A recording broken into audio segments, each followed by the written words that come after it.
เฮโล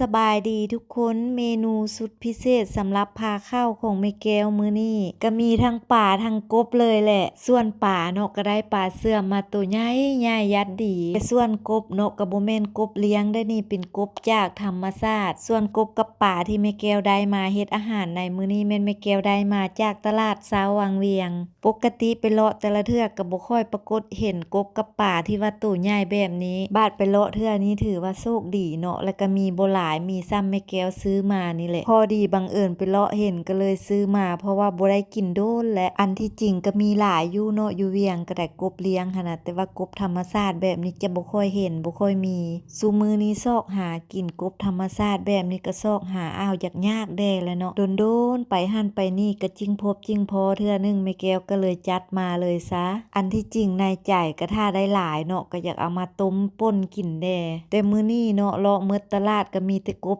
2ตัวนี่แหละใจหนึ่งก็อยากกินปิ้งใจหนึ่งก็อยากกินป่นแต่มันก็มีน้อยเดียวพอกระเทินก็เลยนำเอามาปิ้งหมดซะสำหรับในการปิ้งเนาะแม่แก้วก็จะบ่ได้เอือบเครื่องหยังหลายก็จะโรยแต่เกลือลงไปแล้วก็ยาเพื่อเน้นให้มันออกรสชาติแบบดั้งเดิมสมัยตะกี้แต่ก่อนตอนยังน้อยที่เคยกินหลังจากที่ห้างเครื่องปิ้งแล้วกลับมาเบิ่งไฟที่เฮาดังไว้ก็เริ่มติดพอดีนำเอาป่ากับกบลงไปใส่ไฟได้เลยบ้านนี้นอกจากปิ้งป่ากับปิ้งกบแล้วแม่แก้วก็จะนำเครื่องที่เกี่ยมจะเฮ็ดแจ่วเนาะลงไปจี้นำส่วนแจ่วที่จะเฮ็ดในมื้อนี้เนาะก็จะเป็นแจ่วหมักเพชรธรรมดาจะมีหมักเพชรหัวผักบัวหัวผักเทียมแล้วก็หอมบัวใบนำเครื่องทุกอย่างไปจี้ทั้งหมดเลยเนาะพอจี้สุกแล้วก็นำมาลงใส่โคกตามด้วยการปรุงรสด้วยเกลือกับเป้งนัวลงไปแล้วก็ทำการตำได้เลยตำไปจนกะว่าเครื่องทุกอย่างมันแลกละเอียดเข้าเนื้อเข้าในกันดีๆพู้นแหละตำไปกะว่ามันได้แล้วเนาะก็ตามด้วยการปรุงรสด้วยการซิดน้ำปลาลงไปอีกน้อยนึงเพื่อเพิ่มความหอมคนน้ำปลากับแจ่วให้มันเข้าเนื้อเข้าใน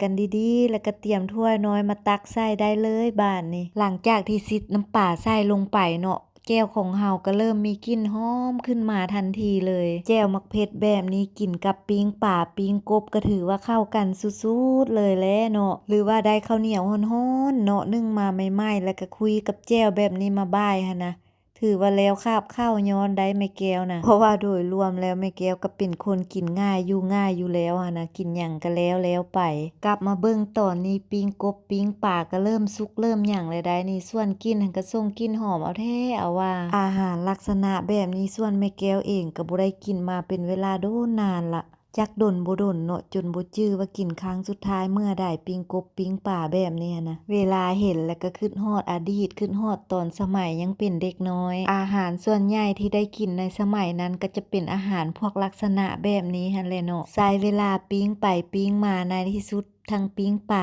ปิ้งกบของแม่แก้วก็สุกเป็นที่เรียบร้อยแล้วตอนนี้นะเกี่ยมจัดใส่จานพร้อมเสิร์ฟได้แล้วบาดนี้มาเด้อทุกคนมากินปิ้งป่าปิ้งกบแถมยังมีแจ่วมักเผ็ดพร้อมข้าวเหนียวฮ้อนๆนึ่งมาใหม่ๆมาเด้อมากินข้าวนำแม่แก้วนำกันสิมีไผสนใจมากินเมนูบ้านๆแบบนี้นำแม่แก้วอยู่บ่เนาะถ้ามีไผสนใจมาเด้อครัวแม่แก้วยินดีต้อนรับเสมอสำหรับคลิปวิดีโอนี้ขอจบเพียงเท่านี้แล้วพบกันในคลิปใหม่ก่อนไปขออวยพรให้ทุกคนจงใช้ชีวิตในแต่ละวันอย่างมีความสุขไปก่อนเด้อทุกคน